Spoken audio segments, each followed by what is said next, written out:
Hello and अस्सलाम वालेकुम। Programme talk shock के साथ मैं हूं एजाज सैयद और मैं हूं फ़खर दुरानी। आज के टॉक शॉक में हम चंद बड़े अहम मौज़ूआत को लेके आए हैं। सबसे पहले हम बात करेंगे जुल्फ़िकार अली भुट्टो के बड़े सियासी ब्लंडर्स या गलतियां या वो इकदाम जिनकी वजह से भुट्टो का अंजाम जो है वो फांसी के घाट तक पहुंचा। दूसरे नंबर पर हम बात करेंगे सदर आसफ अली जरदारी की बीमारी के बारे में। उनकी बीमारी के बारे में अफवाह कौन फैलाता रहा और एक्चुअली वो बीमार हैं तो कैसे हैं या उनकी बीमारी इस निज तक कैसे पहुंची। दूसरे नंबर पर हम इस मौजू पर बात करेंगे। तीसरे नंबर पर हम पाकिस्तान से अफगान महाजरीन के इनखला के हवाले से बात करेंगे और चौथे नंबर पर हम जो बिजली की कीमतों में कमी की गई है उसके बारे में भी बात करेंगे। और सबसे अहम और आखिर पर कुछ मुलाजमीन हैं पाक डाटाकॉम कंपनी लिमिटेड के, उनकी एक छोटी सी अपील भी है, वो भी हम आपको बताएंगे कि वो अपील क्या कर रहे हैं या उनके साथ क्या ज्यादती हुई है। तो आइए, आज लोडेड मौज़ूआत है लेकिन हम मुख्तसर कम वक्त में आपको ज़्यादा खबरें देंगे और मालूमात देंगे। जी फ़खर, क्या हाल है? शाह जी, अल्लाह का शुक्र। सबसे पहले तो मेरा ख्याल है मेरी तरफ से आपको भी और हमारे देखने वाले सबको ईद की मुबारक, गुज़श्ता ईद मुबारक गो कि हम लेट हो गए हैं। जी हाँ, ऐसे ही तो शाह जी, आपकी ईद अच्छी गुजरी? जी, मेरी ईद अच्छी गुजरी। आप तो गए हुए थे लिया। बिल्कुल तो लिया ठीक है और बिल्कुल, लिया से लिया फिर आप ठीक है। वापस भी आ गए जल्दी हाँ, जल्दी। मैं जल्दी आना पड़ा, जो कि अनयूजुअल है, वरना मैं जाता ईद पे ही हूँ और कुछ टाइम नहीं, गुजारता हूँ आपने हफ्ता। मुझे भी एक धमकी दी थी कि यार मैं ना अगले ही हफ्ते आऊँगा। हाँ, तो मैं यही कह के गया था लेकिन बस वो जल्दी आना पड़ा। तो आपकी वैसे यहाँ इस्लामाबाद पुरसकून रहा, क्योंकि कुछ थ्रेट्स या उसके हवाले से भी शुरू में अफवाहें थी कि ये नहीं, हो सकता है। इस्लामाबाद तो आपको पता है पुरसकून ही होता है।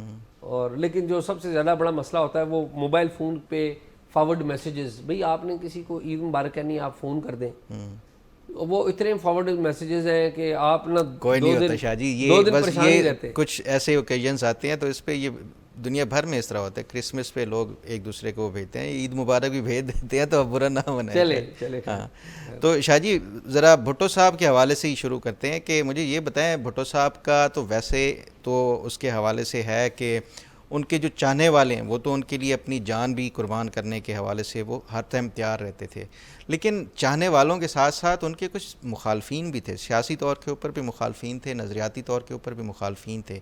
मुझे ये बताएं, जो उनके मुखालफीन भी हमेशा से वो कहते हैं कि भुट्टो साहब ने सियासी तौर के ऊपर अपने मुखालफीन को दबाया या उनको इलेक्शंस में धांधली की, हम जो आज सुनते हैं वो उस दौर में भी इलेक्शन में धांधली के हवाले से वो सुनते थे तमाम तर बातें। मुझे ये बताएं कि भुट्टो साहब के सियासी तौर के ऊपर वो चंद अहम जो गलतियां जो कि उनके इक़्तिदार छिन जाने से लेके उनको फांसी के घाट तक पहुंचाने में जिनका अहम किरदार था, वो क्या थी? फ़खर, बहुत शुक्रिया फ़खर। मैं हिस्ट्री का स्टूडेंट हूँ और मैं हिस्ट्री सीखता रहता हूँ। आज हमने जो भुट्टो के फांसी घाट तक ले जाने वाले साबिक असिस्टेंट जेल सुपरिटेंडेंट जो बाद में जेल सुपरिटेंडेंट बने, उनका इंटरव्यू भी नाजरीन की दिलचस्पी के लिए लगाया है, वो भी ज़रूर देखें। आपको पता है मैं पिछले साल वो इंटरव्यू किया था लेकिन रीपोस्ट हमने किया है क्योंकि ये वो पहले याददाश्त है जो भुट्टो साहब ने जेल में दिन गुजारे थे, कैसे गुजारे थे, ये और हमारे पास फर्स्ट हैंड अकाउंट है। वो बंदा जो जेल सेल से भुट्टो साहब को उठाया और जेल सेल से स्टेचर पे लेके गया और बाद में भुट्टो साहब खुद चल के गए, तो वो भुट्टो साहब के बारे में अगर किसी ने जानना है कि आखिरी वक्त उन्होंने कैसा गुजारा तो वो इंटरव्यू ज़रूर देखें। Coming back to the point, असल में हमारा अलमिया ये है कि तारीख दुरुस्त पढ़ाते नहीं हैं हम हीरो और विलन क्रिएट करते हैं। जब इंडिपेंडेंट तारीख पढ़ाएंगे आप तो आपको पता चल जाएगा कि बड़े जो बड़े नाम हैं, बड़े लीडर्स हैं, उनकी गलतियां भी होती हैं, ब्लंडर्स भी होते हैं, तो फिर हम ना जज प्रॉपरली कर सकते हैं। मैं भुट्टो साहब को जिसे कहने, मेरे पहले फेवरेट लीडर भुट्टो साहब थे, लेकिन जब मैंने तारीख पढ़ी तो मैं बेनज़ीर भुट्टो की ज़्यादा इज्जत करता हूँ। अब मैं समझता हूँ बेनज़ीर भुट्टो अपने वालिद से बड़ी लीडर थी। अच्छा, ठीक है। अब वजह क्या है कि जो भुट्टो साहब की जो उनसे गलतियां हुई या कुछ ऐसे इकदाम हो गए जिनका बाद में पाकिस्तान की रियासत को आज भी खमियाजा भुगतना पड़ा। वो ये है, नंबर वन, भुट्टो साहब ने, आज हम बैठ के बात करते हैं ना कि फ़ौज इन्वॉल्व हो गई हमारे सिस्टम में, पहले से ही इन्वॉल्व थी, 58 से आ गई थी फ़ौज, लेकिन फ़ौज और एजेंसियों को बाकायदा जो लीगल तरीका फ्राहम किया ना इन्वॉल्वमेंट का वो भुट्टो साहब ने किया। पॉलिटिकल अफेयर्स में जो इन्वॉल्वमेंट है आईएसआई की वो भुट्टो साहब के दौर में भुट्टो शुरू- साहब के दौर में उसका अलग। पस मंज़र क्या है? अच्छा, पहली बात यह है कि भुट्टो साहब का खुद भी पस मंज़र ये है कि भुट्टो साहब खुद फौज की तरफ से गोद में बिठा कर लाए गए थे। वो अयूब खान की काबीना के रुकन थे। अयूब खान को डैडी कहा करते थे। ये रिकॉर्डेड हिस्ट्री है। ये मैं मतलब मेरे he is one of my favourite leaders. बड़ा रोल है उनका पाकिस्तान की हिस्ट्री में। 71 के बाद जिस तरह उन्होंने पाकिस्तान डिसअपॉइंटेड पाकिस्तानी कौम को उठाया, ये उनका क्रेडिट है। लेकिन भुट्टो साहब का अपना एक पस मंज़र है कि वो फौज के साथ मिलकर आए थे। और 1971 में भी आपको पता है पहले उनको डिप्टी प्राइम मिनिस्टर और फॉरेन मिनिस्टर बनाया गया था 6 दिसंबर को 1971 को। और वो उस वक्त की जो फौजी हुकूमत थी याहिया खान की, वो उसके साथ मिले हुए थे। और इसी वजह से उन्हें डिप्टी प्राइम मिनिस्टर बनाया गया, फिर वज़ीर ख़ारजा बनाया गया। मेरे ख्याल में जो भुट्टो साहब की अपनी पॉलिटिकल कैरियर शुरू होता है वो होता है 20 दिसंबर से, यानी कि एज ए हुक्मरान 20 दिसंबर 1971 से लेकर 4 अप्रैल 1979 तक, जब उनको फांसी कर दी गई। तो जो उनका इक़्तिदार का दौर है 5 जुलाई 77 तक का, यानी कि 20 दिसंबर 1971 से लेकर 5 जुलाई 1977 तक वो वज़ीर आज़म रहे। पहले सदर रहे, फिर वज़ीर आज़म रहे, बल्कि उससे भी पहले सबसे वो चीफ मार्शल एडमिनिस्ट्रेटर रहे, सिविलियन चीफ मार्शल एडमिनिस्ट्रेटर। फिर वो सदर बने, फिर वो वज़ीर आज़म बने, और फिर आपको पता है वो अपोजिशन में गए, फौज ने कब्ज़ा कर लिया। जो सबसे पहला भुट्टो साहब का जो इक़दाम था, जिसका आज तक हम खुमियाजा भुगत रहे हैं, वो ये था कि भुट्टो साहब ने आईएसआई के अंदर एक पॉलिटिकल सेल इंट्रोड्यूस करवाया। इसका कॉन्टेक्स्ट ये है कि 1971 में जब अलहदा हो गया बांग्लादेश हमसे, तो उसके बाद हमीदुर रहमान कमीशन फेमस बनाया गया। तो उस हमीदुर रहमान कमीशन में भी कुछ चीज़ें सामने आई थी कि हमारी एक पॉलिटिकल पार्टी अवामी लीग और उससे जुड़ी हुई जो मुक्ति बहानी की तहरीक थी, जो कि हिंदुस्तान अब रिकॉर्ड के ऊपर आ गया है कि हिंदुस्तान ने उसको सपोर्ट किया था, फंड किया था, ट्रेन किया था मुक्ति बहानी के लोगों को, तो वो हिंदुस्तान के साथ जुड़ी हुई थी। तो एक थिंकिंग ये आई थी हमीदुर रहमान कमीशन की डिस्कशंस में कि पाकिस्तान के अंदर जो हमारी सियासी जमातों के मुल्क दुश्मन अनासर के साथ जो है वो रवाबत को चेक करने का एक सिस्टम होना चाहिए। तो इसी कॉन्टेक्स्ट में भुट्टो साहब ने आईएसआई में पॉलिटिकल सेल बनाया, और उस पॉलिटिकल सेल को बाद में वो अपने लिए भी इस्तेमाल करते रहे। मैं समझता हूँ कि उनकी सबसे बड़ी जो गलती है ना, जिसका पाकिस्तान आज भी खमियाजा भुगत रहा है, वो ये काम है। फिर भुट्टो साहब की दौर में जो पॉलिटिकल ओपोनेंट्स थे, सियासी समाजी मुखालफिन जो थे भुट्टो साहब के, जो आज हम कहते हैं ना इमरान खान गालियाँ देता है या बदजुबानी करता है, ये काम माशाल्लाह से भुट्टो साहब ने इंट्रोड्यूस करवाया था। अच्छा। ये अपने मुखालफिन के बारे में, यानी कि बाज़ केसेस में इन्होंने गालियाँ तक स्टेज के ऊपर दी हैं। बाद में कहते थे काटो काटो, मीडिया वाले लोग होते थे कहते काटो काटो। तो भुट्टो साहब जो इनटॉलरेंस उन्होंने बड़ा दिखाया।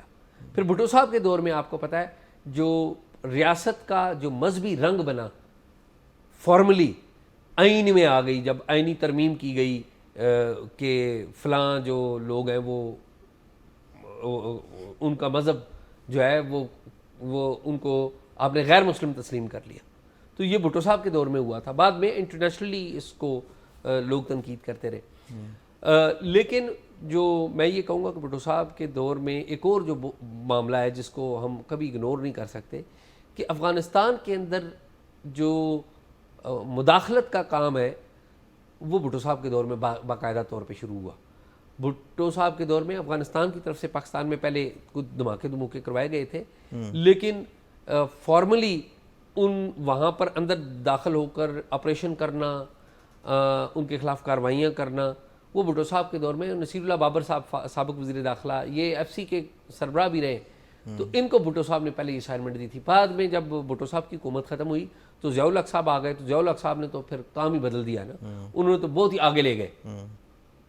ये भुट्टो साहब की एक बड़ी गलती में होता है। धांधली के इल्ज़ामात भी शायद अब आता हूँ मैं आखिरी बोलते हैं, आपने बड़ा दुरुस्त मौके पे भुट्टो साहब का जो मैं समझता हूँ कि सबसे बड़ा जुल्म जो भुट्टो साहब ने किया वो ये किया कि इलेक्शन जब वक्त 1 साल पहले करवाए, तो वो इलेक्शन में उनकी ख्वाहिश थी कि उनके ख़िलाफ़ कोई भी न लड़े इलेक्शन, वो बिला मुकाबला जीते। तो उनके खिलाफ एक अब्बासी साहब थे, उन्होंने लाड़काना से इंतखाब एक कैंडिडेट ने, जमात इस्लामी के किसी कैंडिडेट ने लाड़काना से कागजात जमा करा दिए, तो उस कैंडिडेट को उठा लिया गया। यानी कि कागजात जमा कराने से पहले, यानी कि उसे इलेक्शन नहीं लड़ने दिया गया, कागजात जमा कराने से पहले उठा लिया गया और वो वफात पा गए। उस वक्त जो डिप्टी कमिश्नर थे, बाद में वज़ीर भी बने पीपल्स पार्टी के, तो उस वक्त की जो इंतज़ामिया, उन्होंने बड़ा रोल प्ले किया। और जब भुट्टो साहब ने ख्वाहिश जाहिर की कि वो इंडिपेंडेंट होंगे, तो जो चारों वज़राए आला थे उनकी भी ख्वाहिश थी कि वो भी इंडिपेंडेंट हों, उनके खिलाफ भी कोई इलेक्शन ना लड़े।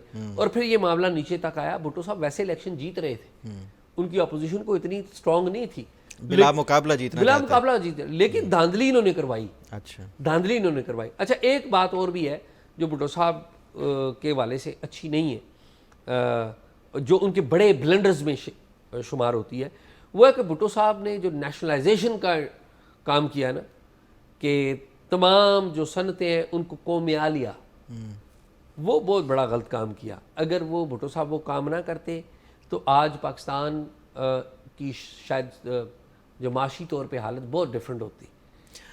शाह जी, ये तो मेरा ख्याल है उनके जो कुछ सियासी तौर के ऊपर गलतियां भी हैं, ताहम पॉजिटिव्स भी हैं, जिसके हवाले से भुट्टो के जो जियाले हैं वो आज तक 4 दहाइयाँ गुजर चुकी हैं, फिर भी उनको याद रखते हैं।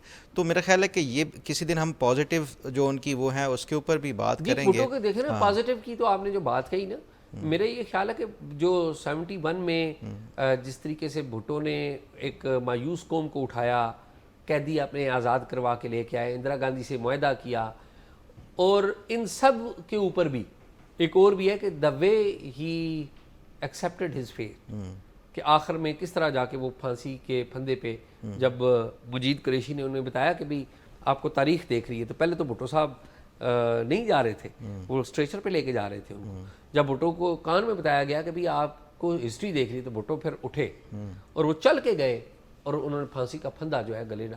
तो ये जो उनका आखिरी इकदाम था ना, that was the last thing. वो कहते हैं ना कि if end is well then all is well. तो इनका जो एंड है ना, उसने उनको अमर कर दिया। ठीक है, वैसे ये इस हवाले से भी बहुत सारा झूठ फैलाया जाता रहा कि भुट्टो पे बड़ा तशद्दुद हुआ है, भुट्टो को मार दिया गया था, जो कि दुरुस्त नहीं है। तारीख ये नहीं बताती, तारीखी किरदार ये नहीं बताते। तो मेरे इस पे हम बात करेंगे। मुझे ज़रा जरदारी साहब के हवाले से बताएं कि क्या उनकी अपडेट है। मैं फ़ख्र, आपको पता है कि ईद के दिन से ही 31 मार्च से ही जरदारी साहब की बीमारी के बारे में बड़े चर्चे थे, और खुदा न खास्ता उनके बारे में वफ़ात की भी इतलात जो है झूठ मन गढ़त फैलाई गई। तो हमारे बड़े साथी हैं, वो आपने उनसे बात की है, बल्कि बात अभी आप करने जा रहे हैं, कामरान रज़ी। और आप जानते हैं कामरान रज़ी बड़े अच्छे जर्नलिस्ट हैं, पीपल्स पार्टी को इन एंड आउट जानते हैं वो। तो आप मेरे ख्याल में उनसे वो लाइन पे हैं, आप कुछ सवाल कर लें उनसे। कामरान साहब को मेरा भी सलाम, ओवर टू यू, आप सवाल कामरान से कर लें। बिल्कुल, बहुत शुक्रिया कामरान साहब। मैं पहला सवाल तो मेरा आपसे यही है कि हमने सदर आसिफ अली जरदारी को देखा 31 मार्च को, वो तस्वीरों में भी जब वो ईद नमाज़ पढ़ रहे थे, मीडिया के ऊपर भी, यही सोशल मीडिया के ऊपर, लेकिन अचानक क्या हुआ, उनकी तबीयत बहुत ख़राब हो गई और फिर हमने देखा कि उन्हें नवाब शाह से कराची मुंतकिल किया गया। उसकी वजूहात क्या हैं कि वो अचानक ईद नमाज़ पढ़ते हैं और उसके बाद वो बीमार हो जाते हैं? वजूहात क्या हैं?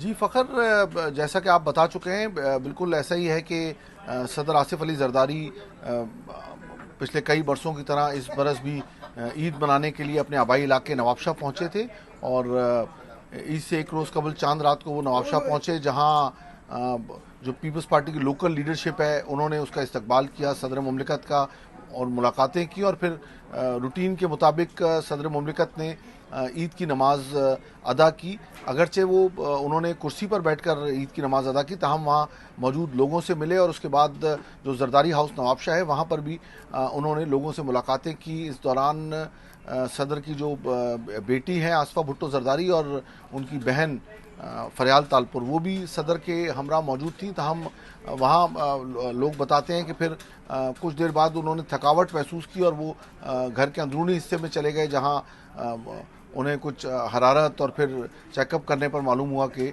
सदर मुमलिकत को बुखार हो रहा है। इस सारी सूरत हाल से उनके जो मौलेज हैं डॉक्टर आसिम हुसैन, वो आसिफ अली जरदारी साहब के पुराने दोस्त भी हैं, ज़माना तालिब इल्मी से भी, और अब भी उनकी गहरी रफ़ाकत है आसिफ अली जरदारी साहब से। उन्हें बताया गया और उन्हीं के मशवरे से फिर ये फ़ैसला हुआ कि सदर मुमलिकत को नवाबशाह में उनका मज़ीद इलाज जारी रखने के बजाय उन्हें कराची लाया जाए, और फिर खुसूसी तैयारी के ज़रिए सदर आसिफ अली जरदारी को कराची मुंतकिल किया गया, क्योंकि उस वक्त ये मुमकिन नहीं था कि कोई 3-4 घंटे का सफ़र करके डॉक्टर आसिम हुसैन या डॉक्टर्स की टीम यहाँ पहुँचती। इसलिए ये फैसला किया गया कि उनका इलाज यहाँ किया जाए कराची में, और फिर जो ज़रूरी टेस्ट किए गए उसमें पता चला कि सदर मुमलिकत कोरोना से मुतासर हैं, उन्हें कोविड हो गया है। मज़ीद 1-2 और टेस्ट किए गए उसको रिकन्फर्म करने के लिए, और उसमें फिर ये साबित हो गया, और फिर सदर को आइसोलेट कर दिया गया और उनसे मुलाकातों पर, हर किस्म की मुलाकातों पर पाबंदी भी लगा दी गई। अच्छा कामरान साहब, दूसरा मैं जो पूछना चाह रहा था कि आसिफ अली जरदारी साहब चंद माह पहले भी दुबई में गए थे और आपके इल्म में है कि वो गिर गए, फिर ये बताया गया कि उनका पाँव फ्रैक्चर हो गया, वहीं पे ही उन्होंने कुछ अर्सा स्टे किया, और फ्रैक्चर के बाद जब वो फिर रिकवर हुए वापस आए, अब दोबारा से उनको कोरोना की जो है वो बताया गया। क्या इसके अलावा भी कोई उनको कुछ बीमारी के बताया गया है, तशखीस किया गया है या नहीं किया गया? देखें फ़खर, सदर आसिफ अली जरदारी, आपके भी इल्म में होगा कि काफ़ी अरसे से मुख्तलिफ़ किस्म की जो उनको इश्यूज़ हैं वो दरपेश हैं, और उनका जो ट्रीटमेंट है वो भी जारी रहता है। कराची में भी, जैसा कि आपने बताया कि दुबई में भी कुछ अरसा कबल जो वो उनको एक इंजरी हो गई थी, जिसकी वजह से उन्हें कई हफ्ते वहाँ पर गुजारने पड़े। तो जो डॉक्टर्स हैं उनका ये कहना है कि सदर मुमलिकत जो है वो डायबिटीज़ से मुतासर हैं, ब्लड प्रेशर है उनको, और जो उनका पुराना मसला है वो मोहरों और जो स्पाइन है, स्पाइनल कॉर्ड, उसकी तकलीफ़ का सामना है, और ये कोई 20 साल से ज़्यादा, तकरीबन 25 साल से ज़्यादा हो चुके हैं। जो मोहरों वाला मसला है उसकी वजह से अक्सर औकात उन्हें शदीद तकलीफ़ से गुज़रना पड़ता है। इम्पॉर्टेंट बात यह है कि जो सदर का जो डॉक्टर्स हैं, और ख़ास तौर पर उनके जो मुआलिज हैं डॉक्टर आसिम हुसैन, वो ख़ुद भी ऑर्थोपेडिक सर्जन हैं, और तकरीबन कोई 30 साल का अरसा गुजर चुका है कि वो आसिफ अली जरदारी साहब से मुताल्लिक जो उनका ट्रीटमेंट है वो कर रहे हैं, उनको उनकी कंसल्टेंसी कर रहे हैं मेडिकल इश्यूज़ के ऊपर। और कराची में भी जो हॉस्पिटल जिसमें इस वक्त सदर मुमलिकत दाखिल है, इसमें वो इससे पहले भी कई बार यहाँ ज़ेर इलाज रह चुके हैं। तो वहाँ के जो डॉक्टर्स हैं और जो वहाँ का तिब्बी अमला है वो वही अमला मामूर होता है जो पिछले कई बरसों से वही डॉक्टर्स चेकअप करते हैं जो सदर आसिफ अली जरदारी का करते हैं। तो इस किस्म के इश्यूज़ हैं, उनको कमज़ोरी भी बहुत लाहक हो गई है, और आपने देखा होगा कुछ दिनों से वो काफ़ी वीक से महसूस होते हैं। ताहम हमारी डॉक्टर आसिम हुसैन से बात हुई, परसों भी बात हुई थी, कल भी हुई, और अब से कुछ देर पहले भी हमारी बात हुई। तो उनका ये कहना था कि सदर मुमलिकत की जो तबीयत है वो बतदरीज बेहतर हो रही है, और उम्मीद यह है कि वो इतवार तक उन्हें रुखसत मिल जाए, अस्पताल से छुट्टी मिल जाए, और वो बिलावल हाउस कराची मुंतकिल हो जाएं।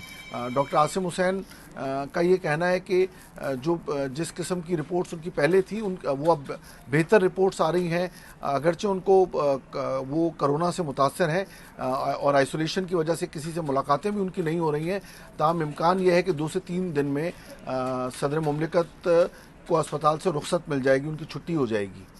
कामरान साहब, एक और सवाल जो मैं पूछना चाह रहा था कि आसिफ अली जरदारी साहब की वफ़ात की जो झूठी खबरें मीडिया और सोशल मीडिया पे चलाई गई थी, ये बताइए कि उस हवाले से जो सिंध हुकूमत है वो क्या बताती है, और इस हवाले से उन्होंने कोई अलहदा से जो सदर आसिफ अली जरदारी की जो एलमेंट है या जो बीमारी है उसके लिए कोई नोटिस या इतलात वगैरह वो मीडिया को पहुँचाई हैं या नहीं पहुँचाई? फ़खर, देखें, ये बिल्कुल ऐसा ही हो रहा है कि जब से सिंध में ये जो कैनाल्स की मुखालफत में आवाज़ें उठना शुरू हुई हैं, उसके साथ साथ ही जो पीपल्स पार्टी की लीडरशिप है उसको शदीद तनकीद का निशाना बनाया जा रहा है। और न सिर्फ सदर मुमलिकत आसिफ अली जरदारी बल्कि जो बिलावल भुट्टो जरदारी है उनको भी सोशल मीडिया पर बहुत सख्त तनकीद का सामना है। और हमने उस दिन चीफ मिनिस्टर सिंध से मुलाकात में जो जर्नलिस्ट के साथ उन्होंने की थी, उसमें हमने ये निशानदेही भी की थी कि ऐसी क्या वजूहात हैं कि जिसकी वजह से सिंध में इतना एहतजाज हो रहा है और नौबत यहाँ तक आ चुकी है कि सदर आसिफ अली जरदारी के पुतले तक जलाए जा रहे हैं सिंध में, और ख़ास तौर पर लाड़काना डिवीज़न में जिसे पीपल्स पार्टी अपना गढ़ समझती है। तो मौजूदा सूरत हाल में जब सदर की की बीमारी से मुतालिक ख़बरें आई हैं तो सोशल मीडिया पर उस पर भी मनफी प्रोपेगेंडा हो रहा है, बहुत ज़्यादा हो रहा है, और इसका नोटिस भी लिया गया है। और हमें ये मालूम हुआ है कि एक रोज़ कबल यानी जुमेरात के दिन एक वज़ीर दाखिला सिंध ज़ियाल अंजार की हिदायत पर जो कराची पुलिस चीफ को दी गई, और फिर उसके बाद एक मुकदमा दर्ज हुआ है कराची के सुखन पुलिस स्टेशन में एक पुलिस अफसर के खिलाफ। ये स्टेशन इन्वेस्टिगेशन अफसर हैं, अबरार शाह इनका नाम है, इब्राहिम हैदरी थाने में तैनात हैं, और इनके खिलाफ मुकदमा दर्ज हुआ है और इनको गिरफ्तार भी किया गया है। इन पर यह इल्ज़ाम है कि इन्होंने कोई मनफी प्रोपेगेंडा किया है सदर मुमलिकत से मुतालिक और उनकी शोहरत को नुकसान पहुंचाने से मुतालिक, और ये पेका एक्ट के तहत ये कराची में ये बहुत ही अहम मुकदमा दर्ज, न सिर्फ मुकदमा दर्ज हुआ बल्कि उस पुलिस अफसर को गिरफ्तार भी किया गया है। तो बहुत ही अहम डेवलपमेंट थी कि सिंध पुलिस ने भी पेका एक्ट के तहत मुकदमा दर्ज करना शुरू कर दिए। इसके बावजूद अगर आप देखें तो सोशल मीडिया पर बहुत ज़्यादा तनकीद का सामना इस वक्त पीपल्स पार्टी की लीडरशिप को करना पड़ रहा है। सिंध हुकूमत क्या एक्शन लेती है? पहला एक्शन तो आपने देख ही लिया कि एक मुकदमा दर्ज हो गया और एक पुलिस अफसर के खिलाफ दर्ज हो गया। मजीद भी कुछ इतलात हैं कि ज़िला दादू में और लाड़काना में इस किस्म के जो लोग हैं उनके खिलाफ एक्शन लेने पर गौर किया जा रहा है।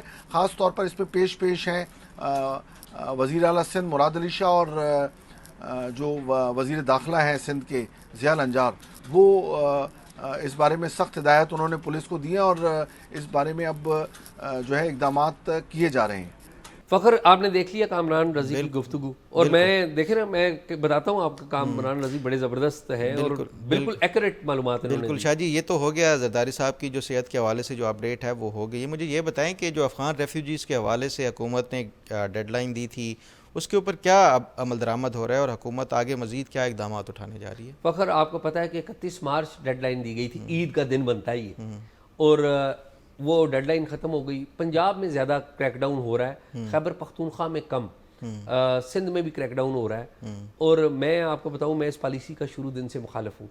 अमेरिका में आपको पता है डोनाल्ड ट्रंप जो है वो इमिग्रेंट्स को वापस भेज रहे हैं इल्लीगल कह के, बेशक वो लोग जो वहाँ पर पैदा भी हुए हैं, और पूरी दुनिया, पाकिस्तान समेत पूरी दुनिया इस पे शोर कर रही है। और हमारे यहाँ जो इमिग्रेंट्स हैं और ये वाले वो लोग हैं जो यहाँ पर पैदा हुए हैं, पले हैं, बड़े हैं, और उनकी आगे बच्चे हैं, बल्कि बाज़ केसेस में बच्चों के भी बच्चे हैं, उनको हम वापस भेज रहे हैं। और जुल्म ये है फ़खर कि पंजाब में, गुजरात के इलाकों में मुझे कुछ पता लगा है, इसी तरह गुजरांवाला में भी, लाहौर में भी, पर्टिकुलरली गुजरात में, कि एक आदमी है, उसकी एक शिंगची है, ये रिक्शा, वो औने पौने दामों उसने बेचा। किसी के पास ट्रैक्टर ट्राली है, उसने आधी से भी कम कीमत में बेच दी। पुलिस आती है, लॉ एनफोर्समेंट आती है, घरों में छापे मारती है, जिनकी यहाँ पर प्रॉपर्टीज हैं, भाई उनको बेचने दें, बिल्कुल, या फिर उनको साथ लेके जाने की इजाज़त दें कि वो ले जाएं। और इतना जुल्म हो रहा है और हम ना नफरत के बीज बो रहे हैं। बिल्कुल शाह जी, मेरा ख्याल है मैं इस हद तक आपसे मुत्तफिक हूँ कि आपने भेजना है, ये एक हुकूमत का जो है वो अपनी एक पॉलिसी है या एक राइट हो सकता है, लेकिन एटलीस्ट आप इनको सफिशेंट टाइम दें, वो अपनी जो प्रॉपर्टीज़ है, क्योंकि ज़्यादातर जो अफ़गानी जो इमिग्रेंट्स यहाँ पे रह रहे हैं वो किसी न किसी कारोबार से वाबस्ता हैं, वो नौकरी पेशा नहीं होते, ये ज़्यादातर कारोबार करते हैं। तो इनको अपने कारोबार को यहाँ पे बाकायदा सही तरीके से जो मुनासिब दाम है उसमें उनको बेचने दें, हुकूमत ये उनको वो दे, और एक ऑनरेबल तरीके से एग्ज़िट जो है उनका वो करना चाहिए। क्योंकि नफ़रतें हमने पहले भी अपने जो बॉर्डर्स हैं उसके ऊपर बढ़ाई हुई हैं और फैलाई हुई हैं, तो उसको कम करने के लिए एटलीस्ट हुकूमत ये इस हवाले से वो करे, ज़रूर भेजे हुकूमत इनको वापस, लेकिन एक ऑनरेबल तरीके से जो है इनकी वापसी होनी। बिल्कुल फ़खर, ये बताएं कि बिजली की कीमतें कम की गई, वाकई कम हुई हैं, कोई हमें कोई फ़ायदा होगा? अच्छा शाह जी, मेरा भी यही जेन्युइन एक सवाल था कि क्या वाकई ये बिजली की कीमतें तो कम नहीं होगी? नहीं, मेरा वही सवाल था, और इस हवाले से फिर मैंने मुख्तलिफ जो कुछ एक्सपर्ट से भी और कुछ उसके साथ साथ जो हुकूमती ज़राए हैं उनसे भी पूछा है कि वाकई ये आवाम को रिलीफ मिलेगा भी या नहीं मिलेगा, और कितनी देर तक ये जो रिलीफ है ये बिजली की कीमत में वो मिलता रहेगा। क्योंकि हमने देखा है जो पहले हुकूमत की तरफ से इस तरह के जो इक़दाम उठाए गए थे वो शॉर्ट टर्म होते थे, 2 महीने 4 महीने का रिलीफ देते थे हुकूमत, और उसके बाद फिर उसी तरह ही बिजली के बिलों में इजाफ़ा देखने को मिलता था। तो इस पे जो मेरी कुछ ज़राए से बात हुई वो ये कह रहे हैं कि ये डिपेंड करता है जो रिलीफ है कि डॉलर का रेट जो है वो किस हद तक और कब तक मुस्तहकम रहता है। जब तक डॉलर का रेट मुस्तहकम रहेगा तो तब तक ये बिजली का जो रिलीफ जो हुकूमत की तरफ से अनाउंस किया गया है कोई 7 रुपये 69 पैसे वो मिलता रहेगा, और इसमें जो 300 जो यूनिट जो इस्तेमाल करने वाले जो सार्फिन है उसको तकरीबन 13% तक जो है उसको रिलीफ मिलेगा, यानी कोई 7 रुपये फ़ी यूनिट तक जो है वो उसको रिलीफ मिलेगा, जो कि एक अच्छा एक वो है। सबको मिलेगा या बिल्कुल सबको, जो डोमेस्टिक कंज्यूमर हैं ये कोई 34 मिलियन है, तकरीबन 3 करोड़ और 40 लाख से ज़ायद जो डोमेस्टिक कंज्यूमर हैं उन सबको जो है ये रिलीफ मिलेगा। और उसके साथ साथ जो यही बात के कुछ अभी तक कन्फ्यूजन ये थी कि हुकूमत ने टाइम पीरियड नहीं बताया कि ये जो रिलीफ है ये कितने अरसे तक के लिए है, 2 महीने 3 महीने छमाही है, छमाही है या 1 साल के लिए है। उस पे जो हुकूमत की तरफ से जो ज़राए हैं वो ये बताते हैं कि ये डॉलर का रेट अगर इसी तरह स्टेबल रहा तो ये जो कंटिन्यू रहेगा ये जो रिलीफ है या जो बिजली की कीमतें हैं, क्योंकि अभी फिर जो रीबेस भी करना है जुलाई में इन्होंने अपने जो टैरिफ्स हैं जो IPPs के साथ इन्होंने नेगोशिएट किया था ना, जो एक कमेटी बनाई गई थी, टास्क फोर्स एक बनाई गई थी हुकूमत की तरफ से जिन्होंने नेगोशिएट भी किया जो IPPs के साथ कॉन्ट्रैक्ट थे, कुछ को टर्मिनेट किया, कुछ के जो है वो इन्होंने जो टैरिफ्स वगैरह हैं वो रीनेगोशिएट करके कुछ कम कराए गए हैं। ये इसकी सरबराही मेरा ख्याल है वो जो वज़ीर तवानाई हैं अवैस लगारी साहब उन्होंने की थी। तो उससे जो हुकूमत की तरफ से एक दावा किया जा रहा है कि 3700 अरब रुपए का हमें 3 to 25 ईयर्स तक जो ये एग्रीमेंट्स किए गए थे IPPs के साथ, उससे 3700 अरब रुपए की बचत हुई, और उसी की बुनियाद के ऊपर ये जो आगे रिलीफ दिया जा रहा है। फिर मेरा ख्याल है कि ये जो वाकई अगर ये स्टेप्स हुकूमत की तरफ से वो किए गए, ख़ास तौर के ऊपर ये जो डॉलर की कीमत अगर मुस्तहकम रही, और डॉलर की कीमत किसके ऊपर डिपेंड करेगी, IMF की तरफ से जो इस्लाहात वो दी गई हैं, ये जो EFF प्रोग्राम है उसके तहत अगर ये उसके ऊपर इस्लाहात के ऊपर अमल दरामद करते रहे तो डॉलर मुस्तहकम रहेगा और आवाम को मज़ीद रिलीफ मिलता रहेगा। तो उम्मीद यही है कि ये हुकूमत बेहतर परफॉर्म करे और आवाम को जो बिजली का रिलीफ है एटलीस्ट वो जारी रहे। बहुत अच्छा है, ये तो बहुत ही अच्छी बात है। ये तो बिजली के हवाले से हो गया। शाहजी मुझे ये बताएं कि आप एक वो अपील का बता रहे थे पाक डाटाकॉम के हवाले से, वो क्या मामला है और क्यों ये अपील कर रहे हैं? फ़खर, इन्होंने हमसे रब्ता किया है और हमें बताया गया है कि पाक टेलीकॉम फाउंडेशन की एक जैली कंपनी है पाक डाटाकॉम, उसके अंदर 24 जून को पिछले साल 2024 को उनकी CEO है ब्रिगेडियर रिटायर्ड जुल्फ़कार अली साहब। ठीक है। उन्होंने एक मीटिंग के अंदर 23-24 मुलाजमीन को 1 स्ट्रोक ऑफ पेन फारग कर दिया, और फिर वहाँ पर जो यूनियन है उसको भी कोई पैगामात दिए गए और पैगामात मुलाजमीन को भी दिए गए रिपोर्टेडली, और वो बड़े सीवियर थे कि जो सेक्टर कमांडर है, ISI के सेक्टर कमांडर की बात हो रही है कि उन तक आप लोगों के शनाख्ती कार्ड दे दिए गए, तो हम आप अगर कोई भी एहतजाज करेंगे तो हम आपको छोड़ेंगे नहीं। अब वो लोग खौफजदा हैं और वो ये कहते हैं कि ये जो टर्मिनेशन हुई है वो जायज़ नहीं हुई, इलीगल हुई है। तो मेरे ख्याल में उन्होंने ये जो लोग हैं इन्होंने ISPR को भी रब्ता किया है, ठीक है, और भी जगहों पर रब्ता किया है, हमें भी इन्होंने अपील की है, दरख्वास्त की है। मेरे ख्याल में इस सारे मामले को देखा जाना चाहिए और ब्रिगेडियर साहब का भी अगर कोई मौक़िफ़ है तो हम ज़रूर देंगे, लेकिन ये छोटे मुलाजमीन के साथ आगे ही इस मुल्क में हालात ख़राब हैं, ये मेरे ख्याल में ज़्यादती है। बिल्कुल उनको ध्यान से रखें, और अगर उनकी टर्मिनेशन नहीं बनती वो नहीं होनी चाहिए। और यही है मेरे ख्याल में। जी बिल्कुल। नाज़रीन, प्रोग्राम आपने देखा, प्रोग्राम के बारे में राय ज़रूर दीजिएगा। प्रोग्राम के बारे में अगर आपने कोई मालूमात हमें शेयर करनी है तो talkshock777@gmail.com पे शेयर कीजिए, और हमारे प्रोग्राम के बारे में अगर कोई गलतियां भी आप निकालते हैं तो हम उसको देखते हैं, गौर करते हैं और उसे ठीक करने की भी कोशिश करते हैं। तो हमसे राब्ते में रहिए। अल्लाह हाफिज़।